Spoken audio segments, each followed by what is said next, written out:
D'une part, nous avons eu un marché de l'emploi et une activité économique qui sont restés très résilients, aussi bien aux États-Unis qu'en Europe. D'autre part, les chiffres d'inflation ont globalement continué de baisser, mais de manière assez lente. Cela s'explique en particulier par une inflation qui est restée élevée dans les prix des services, notamment en raison d'une inflation salariale toujours élevée. Tout cet environnement a entraîné une nouvelle tension des taux longs, avec un taux 10 ans américain qui a frôlé 4,30%, tandis qu'en Europe, le taux 10 ans allemand a touché 2,70%. Dans un second temps, on a observé des inquiétudes croissantes sur la Chine, fléchissement de sa croissance, difficulté de son secteur immobilier, chômage des jeunes en forte hausse, et en même temps, nous avons eu des indicateurs avancés économiques qui ont été orientés à la baisse, surtout en Europe. Une détente des taux longs fin août s'est alors observée d'environ 20 points de base. Depuis la rentrée, les taux longs se sont à nouveau retendus d'une vingtaine de points de base. Cela s'explique d'une part par une offre primaire obligataire abondante, d'autre part par la décision de la Russie et de l'Arabie Saoudite de maintenir des quotas de production pétrolière resserrés, et enfin des chiffres qui ont été mieux orientés, surtout aux États-Unis. La BCE a pour mémoire relevé de 425 points de base ses taux en l'espace d'un an pour amener son taux de dépôt à 3,75%.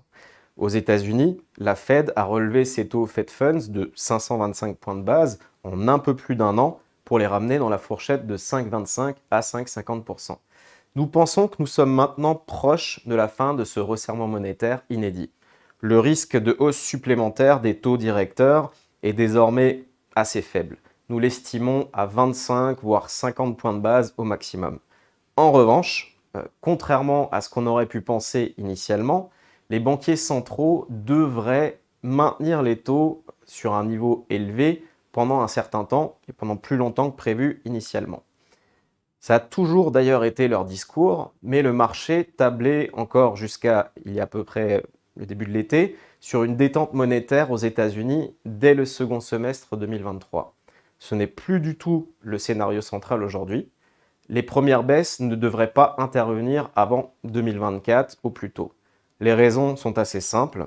D'une part, l'activité économique et l'emploi restent étonnamment robustes.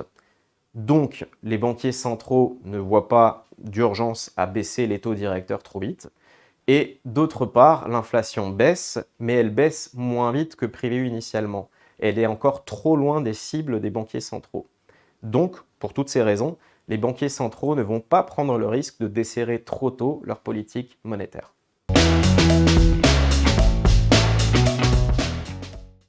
Nous pensons qu'il est maintenant intéressant de revenir sur des supports obligataires de maturité intermédiaire, c'est-à-dire grosso modo 3 à 5 ans. Cela permet de profiter des conditions de taux avantageuses du moment, tout en capturant ces conditions avantageuses sur une durée un petit peu plus longue que des investissements courts de type monétaire. À ce stade, il nous paraît pertinent de privilégier majoritairement des supports obligataires de qualité crédit investment grade. Il peut cependant être intéressant d'investir en diversification sur des supports dits à haut rendement, à yield, en veillant toutefois à privilégier les niveaux de notation les plus élevés sur ce segment, donc plutôt privilégier le segment notation W.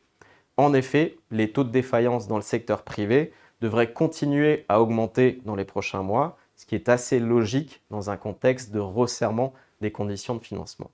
Nous ne pensons cependant pas qu'ils iront bien au-delà de leur moyenne historique, c'est-à-dire un taux de défaut annuel moyen de l'ordre de 3 à 4%. Nous pensons aussi que les émetteurs à yield les mieux notés devraient mieux résister que les émetteurs les plus fragiles.